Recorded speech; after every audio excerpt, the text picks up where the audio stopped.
Paano lagyan ng load wallet ang activated sa TPC na SIM card?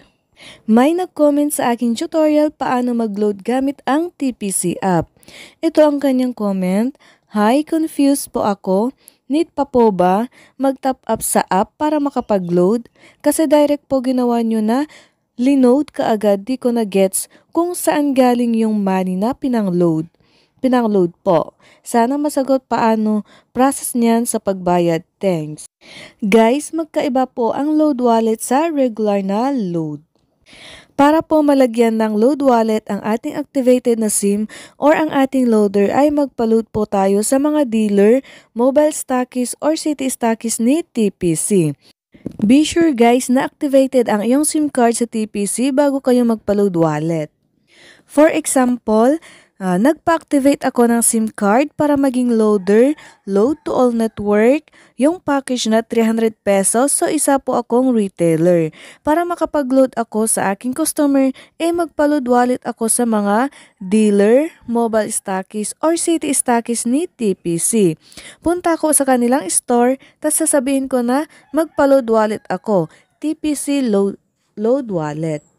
Sasabihin nyo na TPC load wallet kasi magkaiba po ang load wallet ng traditional na loader at load wallet ng TPC. Para malaman guys na naglo-load wallet ang isang store ay may tarpaulin po na nakasabit or makikita sa harapan ng store nila. Pwede kayong magtanong sa kanila kung naglo-load wallet sila ng TPC.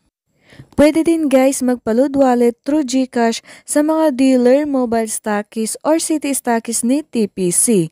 Ang gagawin, isesend ang payment sa mga dealer, mobile stockists or city stockists through GCash. Isesend sa account nila mismo. Note guys, ang GCash ay mode of payment. Hindi pwede sa GCash ka mag-command, may convert as load wallet.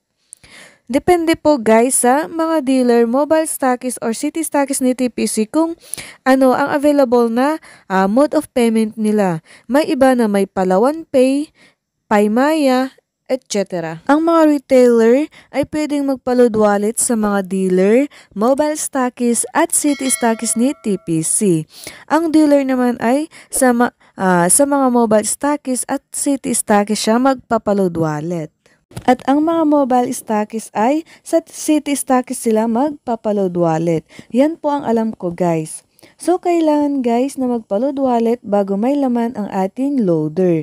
Kahit saan tayo mag-command sa SMS, TPC app, Viber, or Telegram bot, kailangan pong magpa-load wallet.